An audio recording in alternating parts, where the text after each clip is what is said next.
आज मरहौरा प्रखंड के आफ्ताब आलम जी कांग्रेस के इस्तीफा देकर आज एमआईएम में ज्वाइन किए हैं। इसके बारे में आप कुछ बातों को अपने रखें। जी बिल्कुल, मैं कांग्रेस का अध्यक्ष था और आज मैं एमआईएम ज्वाइन कर रहा हूं। इसके पीछे कारण है, मैं असद साहब से ज़्यादा मुतासिर हूं और मैं उनके स्टेटमेंट से जो उन्होंने ग्राउंड लेवल पे जो काम किया है, जैसे शिक्षा के क्षेत्र में, हेल्थ के क्षेत्र में और गरीबों मजलूमों को बचाने के लिए, उनको रोज़गार दिलाने के लिए जो उन्होंने काम किया है, इससे मैं ज़्यादा मुतासिर हूँ। और जो संसद में अकेला शेर की तरह लड़ते हैं और हमारे संविधान की रक्षा करते हैं, इस सभी बातों से मैं उनसे ज़्यादा मुतासिर हूँ। और हमारे जो बिहार के प्रेसिडेंट हैं अख्तरुल इमान साहब, वो भी बेझिझक होकर, निडर होकर इस लड़ाई को आगे लड़ रहे हैं। इसलिए मैं एमआईएम ज्वाइन कर रहा हूँ। एक छोटा सा क्वेश्चन और, आज पूरा भारतवर्ष में अवैसी साहब के पूरे नौजवान मिलकर खड़े हुए हैं, इसके बारे में क्या रीज़न है कि आज पूरे नौजवान पूरा तहे दिल से एमआईएम को ज्वाइन कर रहे हैं, पूरे जोर शोर से? जी बिल्कुल, अवैसी साहब ऐसे लीडर हैं जो हमेशा हक बात को बोलते हैं, कभी वो हक के रास्ता को नहीं छोड़ते हैं। इसलिए नौजवान उनके पीछे चल रहा है, उनके नक्शे कदम पर चल रहा है और इंशाअल्लाह हम लोग बिहार में भी अवैसी साहब को कामयाब बनाएंगे। पूरी ज़ोर शोर से आज के बाद हम लग गए जिला में और देखा जाएगा इंशाल्लाह चुनाव तक एमआईएम को बिहार में बहुत कामयाबी मिलेगी। अब मकेर प्रखंड के मुफीद रजा साहब, इसके बारे में कुछ कहना चाहेंगे इस पार्टी को लेकर? से तो मैं पहले से ही इसका काम कर रहा था, लेकिन आज खुशी इस बात की हो रही है कि चंद दोस्तों अहबाब की मौजूदगी में हम सदस्यता ले रहे हैं और ईमानदारी से काम करेंगे। इसलिए ईमानदारी से काम करेंगे कि अवैसी साहब एक शेर हैं और शेर के साथ कोई इंसान अगर रहता है तो वो भी शेर कहलाता है। इसलिए हम लोग शेर के गुट में होकर मीम का काम करेंगे और जय भीम जय मीम का साथ। जय भीम जय भीम। कांग्रेस को जब बोलते हैं तो सेकुलर के कुछ लोग, सेकुलरिज्म के कुछ सिपाही लोग बेचैन हो जाते हैं कि कांग्रेस को क्यों बोल रहा है। मैं उनको बोलता हूं, दिल पर हाथ रख कर बोलो।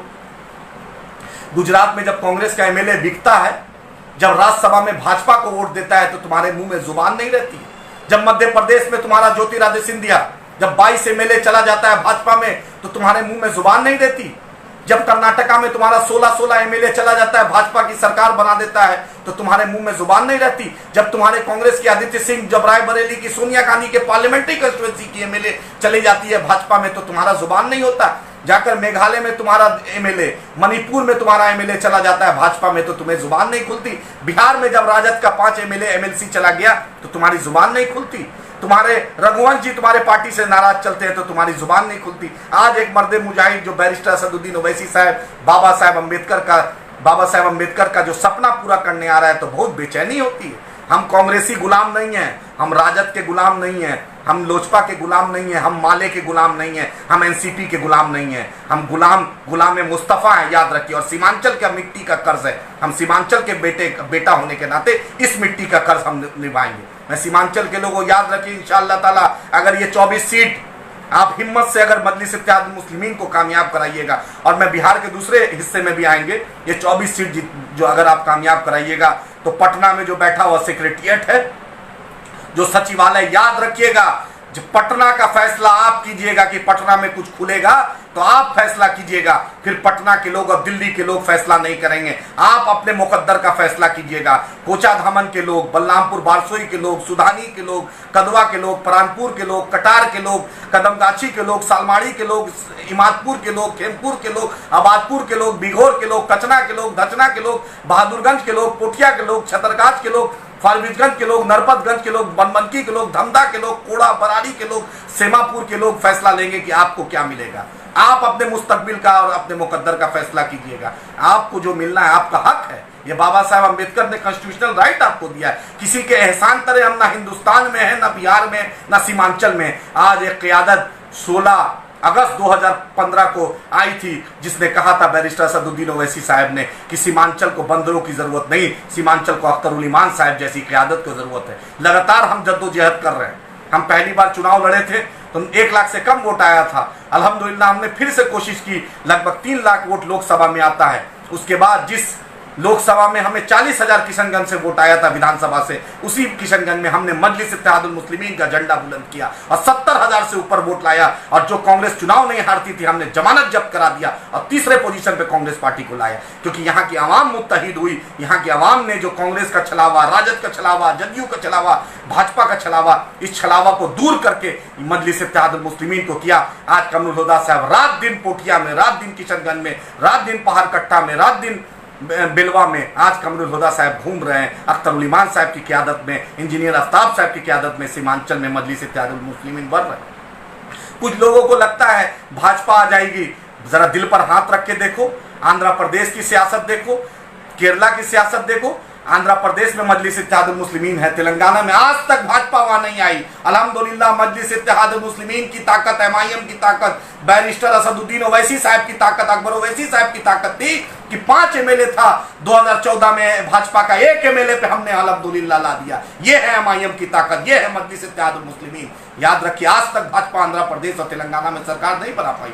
अगर वोट बढ़ता, अगर पोलराइजेशन होता तो वही बना देती। केरला में देखिए, मुस्लिम लीग ने एक प्रैक्टिकल किया।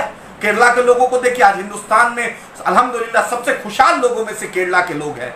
आज वहां के लोगों ने जगह एक लीडरशिप को मजबूत की। उसी तरह तेलंगाना के लोगों ने एक लीडरशिप को मजबूत की। मैं सीमांचल के लोगों आपसे गुजारिश कर रहे हैं, इल्तिजा कर रहे हैं, आपसे इल्तिजा कर रहे हैं। 72 साल आपके साथ नाइंसाफी हुई। आज आपके खेतों में बाढ़ आ रहा है, आज आपकी नदी उफान पर है, आज आपके इलाके में मकई की खेती जो हुई है, आपने बड़ी पसीना टपका के मकई की खेती की, लेकिन 1800-1900 रुपया मिलना चाहिए, लेकिन आज महाजन आपको 1000 रुपया और 1200 रुपया देने में आनाकानी कर रहा है। आपको 2-2 दिन आपके फसल की कीमत आपको नहीं मिल रही है। आज किशनगंज में 101 एडिशनल पीएससी में डॉक्टर रहना चाहिए, हॉस्पिटल में सिर्फ 28 डॉक्टर है आपके किशनगंज में। आपका कटिहार का एडिशनल, अजरेल का एडिशनल पीएससी देख लीजिए, 2015 में बना, आज तक एक क्लू ही नहीं लिया। 25 लाख रुपए की लागत से वो पीएससी बना। 1 करोड़ 1.25 करोड़ की जमीन किसी शख्स ने दिया, मोहब्बत से दिया, लेकिन आज तक किसी गांव वाले को, इलाके के लोगों को फायदा नहीं मिला। बतलाइए, ना बिजली हमें, ना स्कूल हमें, ना कॉलेज हमें, ना बिल्डिंग हमें, ना नौकरी हमें, ना एम्प्लॉयमेंट का कोई ऐसा रोजगार, ना कल कारखाने हमारे इलाके में। जाके देखिए, लालू जी सरकार में आते हैं तो मधेपुरा में रेलवे कारखाना होता है। नीतीश जी सरकार में आते हैं तो ऑर्डिनेंस फैक्ट्री नालंदा में होता है, रेल का कारखाना वहां खुलता है, नालंदा में खुलता है, और लालू जी छपरा में खोलते हैं। मैं सीमांचल के लोगों, आपने तारिक अनवर साहब को जिताया, डॉक्टर जावेद आजाद साहब को जिताया, आपने मौलाना असरुल्लाह कासमी साहब को जिताया, आपने पप्पू सिंह जी को जिताया, आपने पप्पू जोशी को जिताया, आपने सरफराज अहमद को जिताया। आपको क्या मिला? हाँ, तस्लीमुद्दीन साहब ने बड़ी मेहनत की थी, खुद उनका वीडियो है तस्लीम साहब का, मरहूम तस्लीम साहब जो सीमांचल के लिए जद्दोजहद करते थे, अल्लाह उनको जन्नत दे। उन्होंने कहा कि सब ने, उनका वीडियो है, शाह फैसल साहब जो सहाफ़ी हैं, बड़े सहाफ़ी सहारा में, कि राजद ने, जदयू ने, कांग्रेस ने, भाजपा ने, सब ने सीमांचल के साथ तासुब किया, सब ने सीमांचल के साथ नाइंसाफ़ी की, क्योंकि सीमांचल में आबादी दलितों की है, सीमांचल में आदिवासी भाइयों की आबादी है, सीमांचल में अक़लियत मुसलमानों की आबादी है, पिछड़ों की आबादी है, अति पिछड़ों की आबादी है, और जो भी बेगूसराय से, मोतिहारी से, छपरा से, सीवान से बेचारे लोग आए हैं, उनकी आबादी है। क्योंकि हम पॉलिटिकल पावर नहीं मिल पाता है। हमने एमजे अकबर साहब को जिता दिया, हम बड़े बड़े सैयद शहनवाज हुसैन साहब को जिता दिया, हम बड़े बड़े नाम के चक्कर में चले जाते हैं, लेकिन हमें क्या मिला? आपने देखा कि जावेद आजाद साहब कांग्रेस के एमपी, इस लॉकडाउन में वो एमपी हिंदुस्तान का, मुझे लगता है शायद कोई वाहिद एमपी होगा जो इस लॉकडाउन जैसी क्राइसिस में 72 दिन से ज्यादा लगभग अपने कंस्टिट्यूएंसी में नहीं रहा, मोबाइल भी बंद पाए। तनख्वाह तो जावेद साहब आप लीजिएगा, एमपी का प्रोटोकॉल लीजिएगा, अलायंस लीजिएगा, लेकिन आपके इलाके के लोग, जो किशनगंज के लोग, सबसे ज्यादा माइग्रेशन अररिया पूर्णिया कटिहार किशनगंज के लोग किस तरह परेशान रहे। लेकिन शुक्र है बैरिस्टर असदुद्दीन ओवैसी साहब की क़यादत का, शुक्र है अकबर साहब की क़यादत का, कि तेलंगाना में जो हमारे भाई थे, मदरसा के बच्चे थे, तोलेबा थे, मजदूर थे, मेहनत कश लोग थे, उनको जितना मोहब्बत, जितनी मदद मिल सकी, पूरे मजलिस के कारकुन और मजलिस के पूरे इंडिया में कारकुन जो थे उन्होंने, और जो भी इंसानियत को चाहने वाला, चाहे कोई भी एक्टिविस्ट, NGO, हर लोगों ने मदद की। मैं उनका शुक्रगुजार हूँ। याद रखिएगा, हम आने वाली आखिरी नस्ल को बोल कर जाएंगे इंशाअल्लाह ताला कि तुमने भाजपा को कभी वोट नहीं देना, क्योंकि नफरत की बीज अगर किसी ने हिंदुस्तान में फैलाई है तो वो भाजपा फैलाई है। अगर बाबरी मस्जिद की शहादत का जिम्मेदार कांग्रेस पार्टी और भाजपा दोनों है, एक ने ताला खुलवाया, एक ने ताला खुलवाया था, एक ने मस्जिद को शहीद करवाया था और एक ने मूर्ति रात में अंधेरे में रखवाया था। तो कांग्रेस और भाजपा दोनों एक है, क्योंकि एक आरएसएस को दूध पिलाया है और एक आरएसएस की मां है। याद रखिएगा, आपके साथ सबने नाइंसाफी की है। राजद के लोगों को बहुत बेचैनी है कि मजलिस-ए-इत्तेहादुल मुस्लिमीन क्यों आते हैं। राजद के 8वीं पास जो पूर्व डिप्टी सीएम है आते बोलते हैं बैरिस्टर असदुद्दीन ओवैसी साहब क्यों आ रहे हैं, भाजपा ही है। अरे भाई याद रखिए, आपके घर में जब शादी होती है तो नरेंद्र मोदी जी, योगी आदित्यनाथ जी चीफ गेस्ट रहते हैं। मेरे बैरिस्टर असदुद्दीन ओवैसी साहब पर इल्जाम उठाने से पहले, उंगली उठाने से पहले देख लीजिए कि उस आदमी का किरदार कैसा है।